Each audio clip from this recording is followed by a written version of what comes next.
Hello, everybody. This is Dr. Samuel Zinner. Welcome to my desk here in the mountain village of Aulla in Tuscany, Italy. Well, once again, Hanukkah is upon us.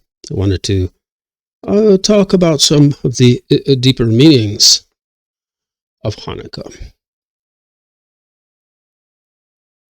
First of all, I want to bring your attention to a fine article by Israel Knoll. It was published in volume 56 of the Jewish Studies Journal in 2021. The title being the original version of the priestly account of creation. Now, I do not buy into Knoll's main argument, right, in this essay, which is basically that the creation story, which as we have it now, right, is structured around 6 days of creation plus a 7th day of rest. And Knoll is arguing that originally we're talking about an 8-day account. I don't buy into it. But his other main argument, he presents, I think, abundant, convincing evidence. And what is it? It's about the significance of the number 8 in Jewish tradition. Right, and the significance for Hanukkah, of course, is that Hanukkah is an 8-day festival. In any case, at the end of this article, Knoll raises the possibility that a special numerical symbolism, right, may have been operative, right, in the institution of the festival of Hanukkah. What am I referring to? All right, so Knoll starts off by observing, right, that the standard numerical value of the Tetragrammaton is 26, right?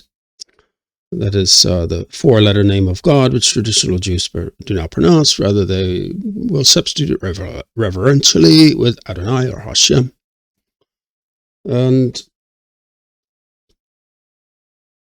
Or just say the letters, Yod, He, Vav, He, or a little more respectfully, Yud, Ke, Vav, Ke.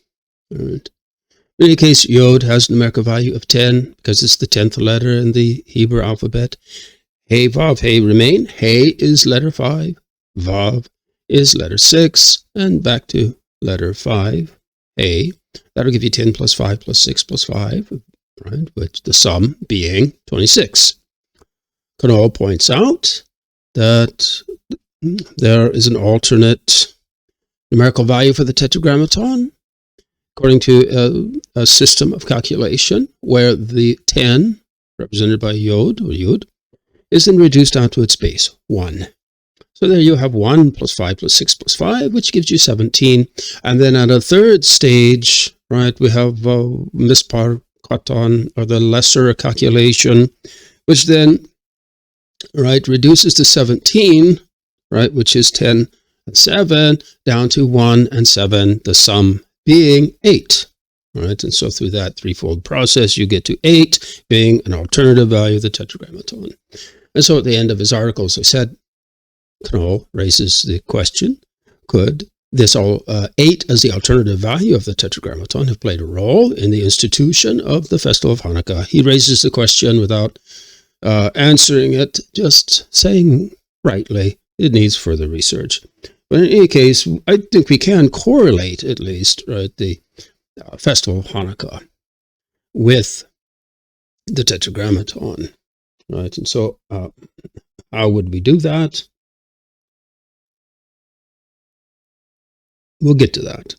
First of all, I'm going to give you some points from mostly untranslated Hebrew texts from Hasidic Kabbalistic authors of the last century and more, right, mostly from Eastern Europe. They point out, many of them, that, okay, what is Hanukkah all about? Well, if you look at the word Hanukkah, it's actually composed of the first part coincides with the name Enoch, the patriarch Enoch, plus the terminal letter A, right? Forms the noun. Now, according to Genesis 5, Enoch walked with God, and he was not, for God took him. Later, Jewish lore talks about the ascension to heaven by Enoch. First book of Enoch then shows him being transformed into the Son of Man, or the Messiah, the Mashiach. The so-called third book of Enoch, which we really shouldn't call it that. We should call it something like the book of the high priest Ishmael. In that work, Enoch ascends to heaven and is transformed into the fiery angel Metatron, who is called the lesser Yod He Vav He. Right? So we can connect the tetragrammaton there to Hanukkah via the presence of the name Enoch in the first part of the Hebrew noun Enoch, Hanukkah. Also, these Hasidic Kabbalists point out the significance of the He. Right, so you have the name Enoch plus the terminal He, by pointing out that He, according to tradition, is the letter by which this world, Olam, right, was created. Incidentally, those same traditions then point out that the world to come, right, Olam Haba, will be created with the letter Yod. All right.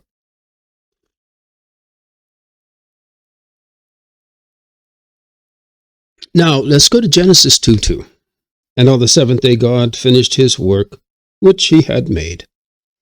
This is anticipated, or it anticipates, I should say, Exodus 39:32. Thus was finished all the work of the tabernacle of the tent of meeting.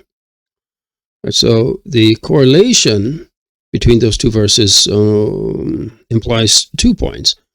First, looking from Genesis to Exodus, right? The cosmos, the Aulla, the heavens and the earth, are the tabernacle, the mobile tabernacle, or by anticipation, the later stationary temple of God. So the cosmos is like a divine temple.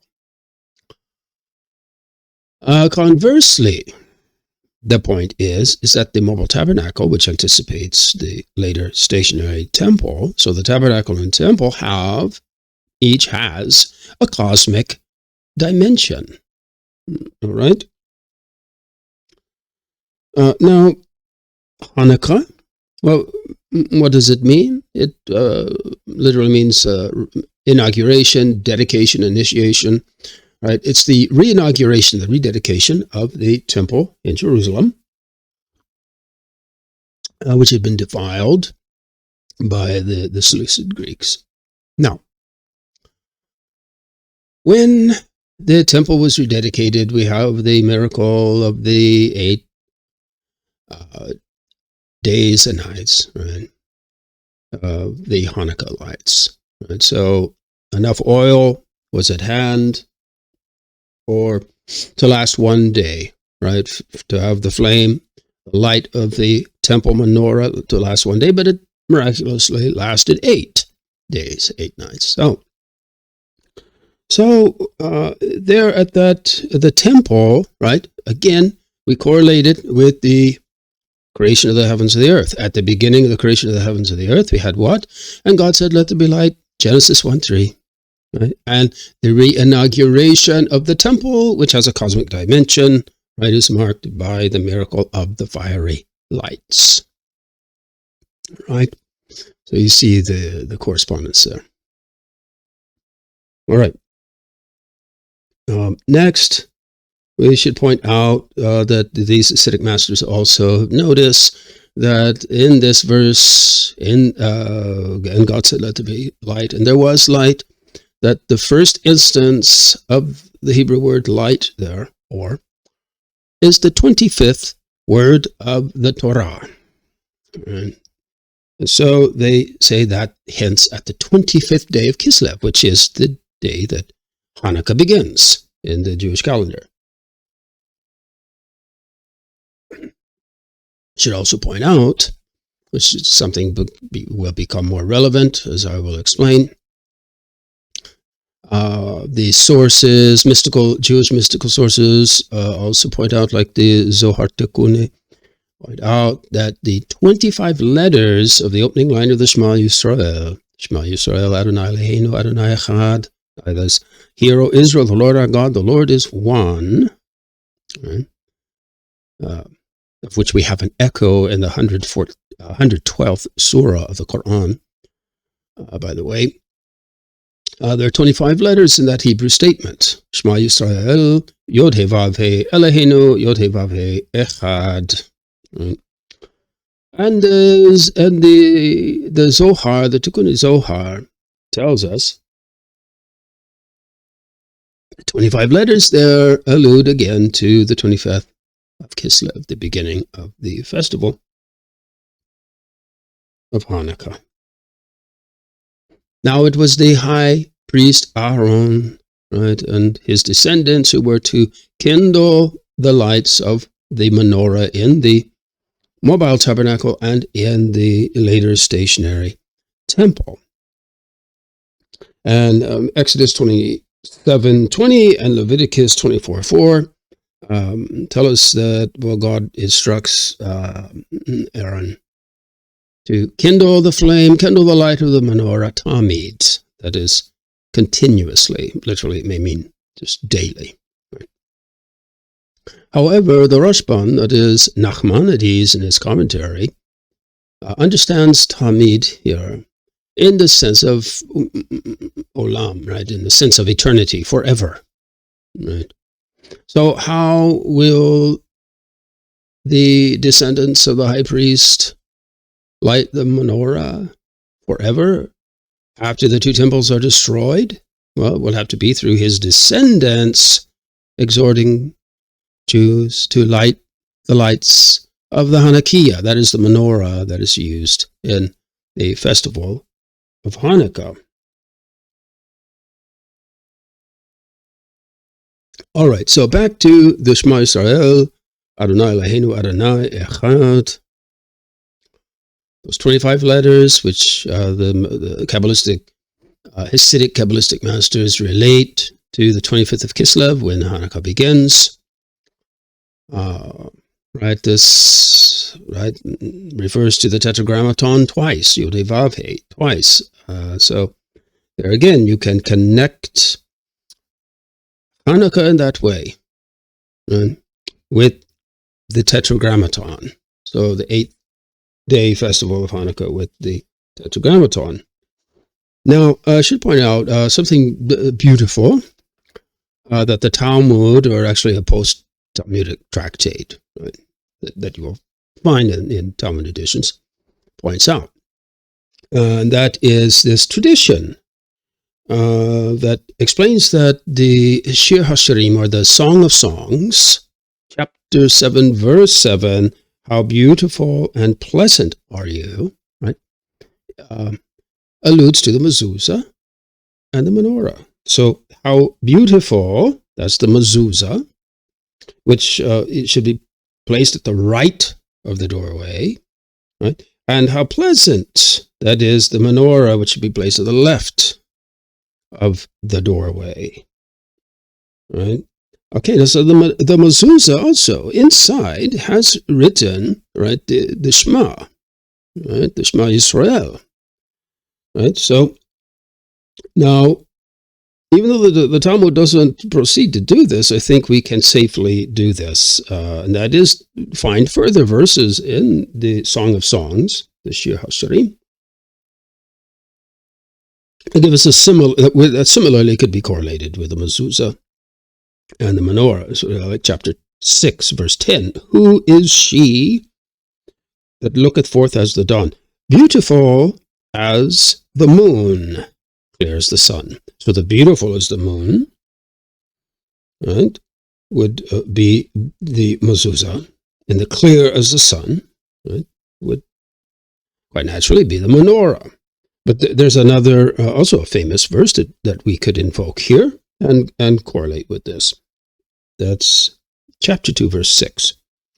Let his left hand be under my head and his right hand embrace me. So the left and right there, right? Correctly, right? So the left hand would then be correlated with the menorah. The right hand would be correlated with the mezuzah. Now, the mezuzah is a symbol of the Torah, since it contains verses, some key, important verses from the Torah. So now we can also then correlate this pair of the mezuzah equals Torah and menorah with Psalm 19. I'm not going to elaborate on this, but in Psalm 19, the sun appears, right, almost as a symbol of God, who is light, right, light of the sun. And the Torah, Lady Torah, a personification of Torah, right, which is praised in the second half of Psalm 19. So that we could correlate with the mezuzah, right, in which is inscribed a symbol of the Torah. All right. The next point I want to make is I want to now move to the Quran and point out something that I think is a possible allusion to the menorah in the Quran. This is not necessarily an allusion to Hanukkah, but to the seven-branched menorah. And I'm speaking about the very famous light verse, right? The Ayatul Nur, which is in the 24th surah or 24th chapter of the Quran, the 35th ayat or 35th verse. There we learn that the divine light's lamp, right, is in a glass, a zujajat, right? And so this means a mirror, right? And so that explains why later the verse says then light upon light, right? So the mirror is multiplying, duplicating over and over and over the light. The light, God is the light of the heavens and the earth, the verse opens with, right? So it's a divine light. Now it says that the oil of this lamp, right, would almost light of itself or by itself, right?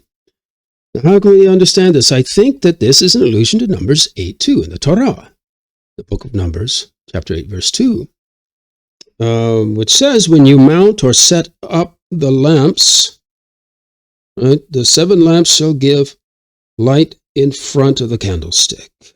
Right, so this, Rashi points out that this verb, Allah, ascend or rise, is mysterious, and that this statement is mysterious because it basically is saying when you light the menorah, the lights of the menorah will shine.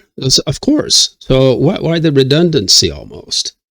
Rashi says that there's something enigmatic going on there. It's as if the high priest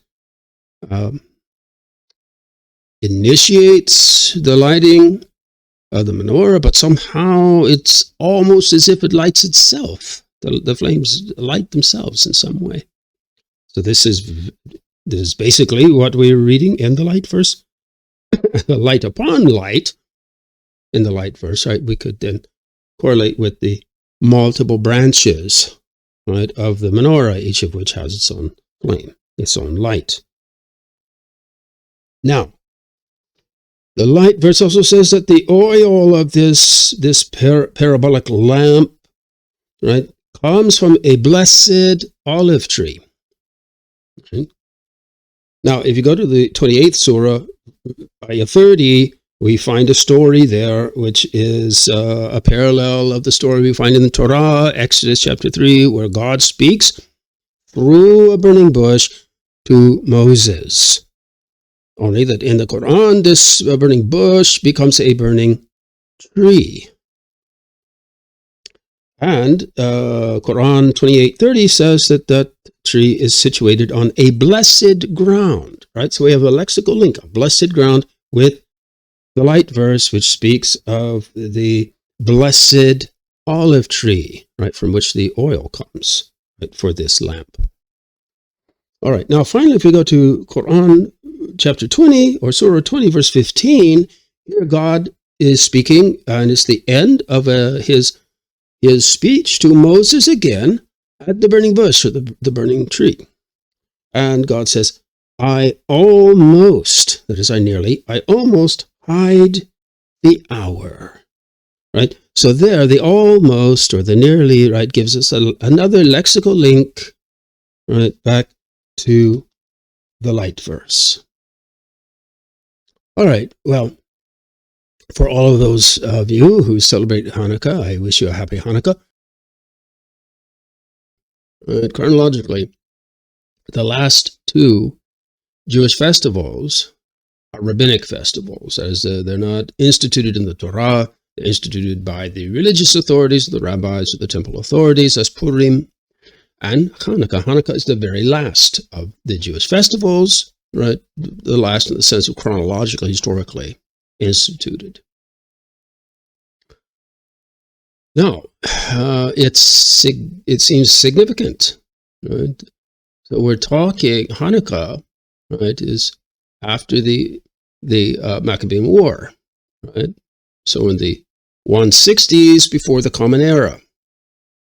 So that's very, very telling, right? In the sense that this is right before, more or less, chronologically right before the beginning of 2,000 years of darkness, of exile for the Jewish people. Right? So First Jewish War, well, even before the First Jewish War, which culminated with the destruction of the temple in the year 70 of the Common Era. Even before that, right, there was the yoke of Roman oppression, the deprivation of autonomy for Judea, right? So, and then the Bar Kokhba revolt in the next century, and then basically 2 millennia of the darkness of exile. So it's as if Hanukkah is instituted right before this 2,000-year period, right, which saw the rise of Christianity, of course, then the rise of Islam. So it's as if, so to speak, Hanukkah was given right before these 2 millennia of darkness to bestow light in the darkness for the Jewish people.